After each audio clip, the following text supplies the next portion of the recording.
Turkey orders its troops into northern Iraq in a ground offensive against PKK fighters. It amounts to a dramatic escalation in the country's conflict with its Kurdish rebels. But can Ankara succeed where it has for so long failed? This is Inside Story.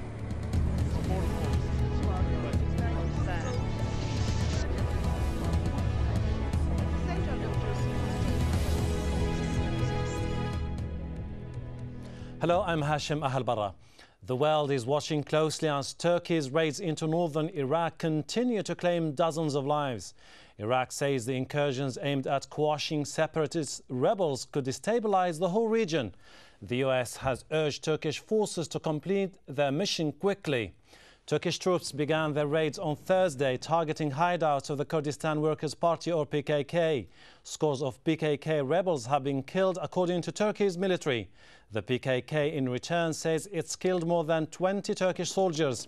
It's Turkey's first ground operation in Iraq since the country was invaded by the US and its allies in 2003. But the struggle between Turkey and Kurdish separatists has been going on for decades. The PKK was formed in the late 1970s and took up arms in 1984, calling for an independent Kurdish state within Turkey's borders. The fighting's seen more than 37,000 people killed. The PKK watered down its demands in the 1990s, seeking more autonomy within Turkey, but renewed its violent campaign in earnest in 2004. While joining our discussion today are our guests in Erbil, Falah Mustafa Bakir, the Kurdistan Regional Government's Head of Foreign Relations. In Ankara, Halidun Sulmazturk, a defense analyst, and in London, Anas Takriti, a political analyst and commentator. Thank you very much indeed, gentlemen, for joining us on this edition to talk about the ongoing campaign in the northern part of Iraq. Let me go to Mr. Falah Mustafa Bakir in Erbil. Mr. Bakir, how do you make of the ongoing situation right now? Well, it's unfortunate that we're seeing a military incursion from the Turkish side into Iraqi Kurdistan region, because we do not believe that there would be any solution coming out of military operations. And the KRG made it clear that our policy is to have good relations with Turkey, but this will not help solve the problem. You were very concerned last December. Nothing major happened. Now you seem to voice the same concerns. Are we amid a more tension in the region? You know, the point is that we are not responsible for the actions of PKK. We understand and appreciate that this is a problem. It's a shared responsibility. We do not want our land, our territories in Iraqi Kurdistan to be used against our neighbor. Turkey is an important neighbor and an important country. We want to have good relations, and we know from experience that this problem cannot be solved militarily. Therefore, the KRG and through its Prime Minister has made repeated calls for direct talks and dialogue with Turkey. So dialogue between Washington, Ankara, Baghdad and Erbil in order to find a proper solution for this problem. We do not want the people of Kurdistan region and the KRG to pay a price for a problem that we are not part of it. We do not support the PKK and we are not responsible for their actions. Okay, let me go back to Mr. Sulmazturk in Ankara. Mr. Sulmazturk, what do the Turks make of this ongoing events? Is it a pinpoint attack or a meticulously crafted plan to eradicate the PKK? Well, certainly it's a pinpoint attack. But based on what I've just heard from other participants in this debate, I need to put the thing straight first. I mean, this is not a conflict between Turks and Kurds of northern Iraq. This is a provoked attack on PKK terrorist groups only. I mean, this was not started by Turkey. Last fall, there were provocative attacks, you know, ambushes of Turkish troops inside Turkish borders, also ambushing and killing innocent Turkish civilians, attacks on Turkish border posts, and Turkish reaction, military reaction, came as a response to those provocations. But also, I mean, what The rhetoric I've just heard is quite different But this is basically from what the rhetoric we've been hearing from northern Iraqi leaders. Mr. Sulmasturk, this is exactly what we've been hearing for the last weeks and weeks. An official statement by the Turks saying that it would just responding to infiltration by the Turks.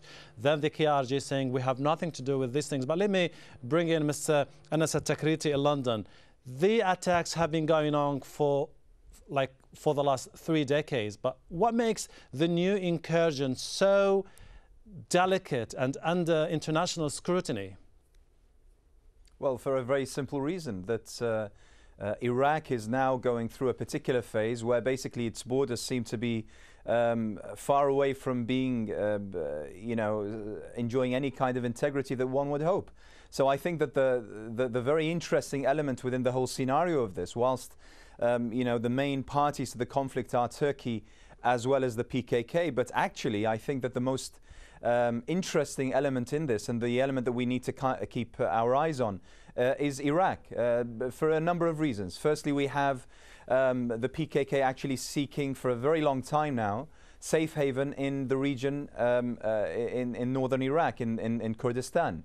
It's not only the fighters themselves or the rebels themselves that seek safe haven in the mountains or the terrain of Kurdistan. It's actually their facilities, their infrastructure, their radio stations, their media, their organizations and the such. They have been in that particular region. Okay. The fact that Iraq at this moment of time is in desperate need to have cordial relationships with its neighbors, and the PKK is playing this particular role. Absolutely, yeah, absolutely. I mean, it's a vital role, and one that we need to watch very, very closely. Mr. Falah Mustafa Bakir, the Turkish have been saying recently that your statement of the KRG officials were very inflammatory, and in fact Kurdistan is bolstering a separatist sentiment in the region. That's why we had to put an end to that. How do you respond to that?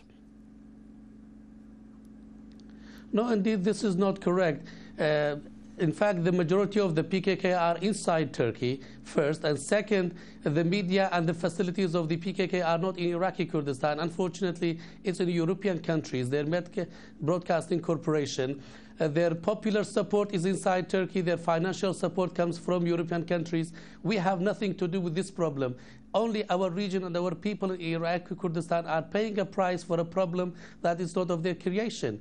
The KRG has made it very clear that we are not part of this problem. We are ready to help Turkey find a proper solution, a solution that would be acceptable by Turkey, by us, and it will be satisfactory for all of those.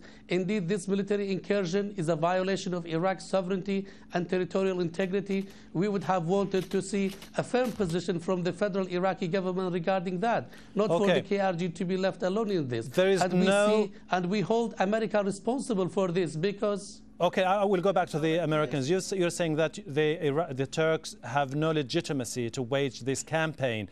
Mr. Sulmasturk, the Turks, on the other hand, have been saying we have the international backing of the law that pushes us to drive into the very heart of the northern parts of Iraq to fight the PKK responsible for the deaths of thousands of Kurds, of Turks, as you've been saying. Is this justified?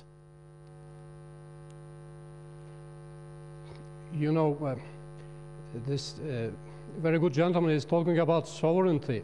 What sovereignty are we talking about? I mean, if some armed units, armed elements have been stationed in the territory of a country for decades, and if they openly can carry their weapons and plan and launch attacks across the border into Turkish territory, I mean, I don't think it's possible to talk about a sovereignty, a sovereign nation, as a sovereign territory. Turkey has done its best to encourage northern Iraqi regional government and central Iraqi government, even the Americans, to encourage them to do something to tackle with this problem. But it did not happen. So as a last resort, Turkey just had to respond. And it's crystal clear that both made based on the statements by the Turkish government and the Turkish armed forces, and the independent media reports that the people of Iraq has not been affected by this operation, not at all. Mr. Anas Takriti, as you've heard, the tone is very confrontational between Mr. Faleh and Mr. Sulmaz Turk. To what extent, or has this new crisis the potential to further deepen the mistrust between the Turks and the Iraqis? Well, that's I think is the problem, and I to be honest, I think we're in a position whereby we have to express sympathy with the position of the Kurds in Iraq, particularly the Kurds in Iraq, once again being a pawn in a political game that they have had no hand in, as well as you have to understand also, in a sense, although you have to vouch for the lives of the innocent victims, but you have to understand the position of the Turkish army and the Turkish government. The fact of the matter is, I think that who needs to shoulder responsibility at this moment of time are the leaders within the Iraqi political system, particularly the KRG, the regional government in Kurdistan. They have to make it absolutely adamant, and as I totally acknowledge what Mr. Falah Bakr said, but they have to make it absolutely clear and totally unequivocal that they will not allow the PKK to seek haven in Kurdistan. I take issue and I disagree with him. All right, gentlemen. There is none of the infrastructure of the PKK inside Iraq. I think those who have visited Erbil and Kirkuk would find such facilities. So I think that it's up to the Kurdish leaders to make their position quite clear. Gentlemen, time for a short break. When we come back, we ask, what risks do Turkish military raids in northern Iraq carry? Stay with us.